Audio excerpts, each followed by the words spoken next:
నమస్కారం, welcome to 108 news Telugu. నా పేరు గౌరీ. ముందుగా బులెటిన్లో హెడ్లైన్స్. నేడు ఇండియన్ ఆర్మీ డే. భారత సైన్యానికి జనవరి 15 ఎందుకంత ముఖ్యం? టీడీపీలో టెన్షన్ పెంచుతున్న పవన్ నిర్ణయాలు. మహాకుంభమేళాకు పోటెత్తుతున్న భక్తజనం. మహాదేవుని నామస్మరణతో మారుమోగుతున్న ప్రయాగ్రాజ్. స్వల్పంగా తగ్గిన బంగారం ధరలు. ఈరోజు బంగారం, వెండి ధరలు ఎలా ఉన్నాయంటే, భారత సైన్యాన్ని అధికారికంగా ఏప్రిల్ 1, 1895న స్థాపించారు. స్వాతంత్రం తర్వాత చివరి British commander in chief general Francis భారతదేశానికి చెందిన లెఫ్టినెంట్ జనరల్ మధప్ప కరియప్ప అనే కమాండర్కు ఇదే రోజున 1949లో బాధ్యతలు అప్పగించారు. దీనిని స్మరిస్తూ ప్రతి ఏటా జనవరి 15న ఆర్మీ డే నిర్వహిస్తున్నారు. ఈ రోజున సైనికుల శౌర్యాన్ని, త్యాగాన్ని గుర్తు చేసుకుంటూ వేడుకలు చేస్తారు. భారత ఆర్మీ దినోత్సవం సందర్భంగా RTC MD VC Sajjanar army దినోత్సవ శుభాకాంక్షలను తెలిపారు. దేశం కోసం బోర్డర్లో శత్రువులను ధైర్యంగా ఎదుర్కొంటున్నారని పేర్కొన్నారు. వారి త్యాగం, నిబద్ధత కలిగిన విధులతో దేశ ప్రజలు సంతోషంగా ఉంటున్నారని అన్నారు.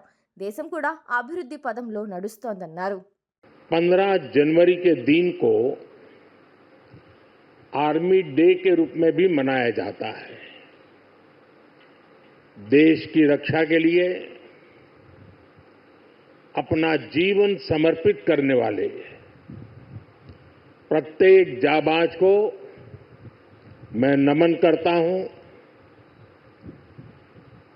मां भारती की रक्षा में जुटे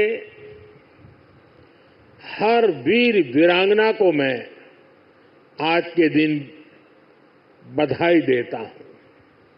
साथियों, आज भारत की समुद्री विरासत, नेवी के गौरवशाली इतिहास और आत्मनिर्भर भारत अभियान के लिए भी बहुत बड़ा दिन है। ఏపీలో రాజకీయం ఆసక్తికరంగా మారుతోంది. కొంతకాలంగా డిప్యూటీ సీఎం పవన్ కళ్యాణ్ తీసుకుంటున్న నిర్ణయాలు టీడీపీలో టెన్షన్ పెంచుతున్నాయి. అప్పుడు హోంమంత్రి అనితను ఉద్దేశించి చేసిన వ్యాఖ్యల నుంచి తిరుపతి తొక్కిసలాట ఘటన వరకు పవన్ చేసిన వ్యాఖ్యలతో ప్రభుత్వం ఆత్మరక్షణలో పడింది. పవన్ చెబితే చంద్రబాబు వెంటనే కఠిన చర్యలు తీసుకోవాల్సి వస్తుందనే చర్చ టీడీపీలో మొదలైంది. ఉత్తరప్రదేశ్లోని ప్రయాగ్రాజ్లో మహాకుంభమేళ వైభవోపేతంగా జరుగుతోంది. ఈ అతిపెద్ద ఆధ్యాత్మిక సంగమానికి భక్తజనం పోటెత్తుతున్నారు. ఇప్పటికే దాదాపు 3.5 కోట్ల మంది పుణ్యస్నానాలు ఆచరించారు. 45 రోజుల పాటు సాగనున్న ఈ మహాకుంభమేళాలో దాదాపు 40 కోట్ల మంది పుణ్యస్నానాలు ఆచరించనున్నారు. మహాకుంభమేళా వేళ భక్తులకు ఎలాంటి ఇబ్బందులు లేకుండా యోగి సర్కార్ భారీ ఏర్పాట్లు చేసింది. దేశీయ బులియన్ మార్కెట్లో నిత్యం బంగారం, వెండి ధరల్లో మార్పులు చోటు చేసుకుంటాయి. ఈరోజు హైదరాబాద్, విజయవాడ, విశాఖపట్నంలో 22 క్యారెట్ల 10 గ్రాముల బంగారం ధర 10 రూపాయల వరకు తగ్గి 73,290 రూపాయలుగా కొనసాగుతోంది. 24 క్యారెట్ల 10 గ్రాముల బంగారం ధర 10 రూపాయల వరకు తగ్గి 79,950 రూపాయలుగా నమోదైంది. ఇక కిలో వెండి ధరలు 100 రూపాయల వరకు తగ్గి 99,900గా కొనసాగుతోంది. చూసారుగా, ఇవి ఇవాల్టి బులెటిన్ అప్డేట్స్.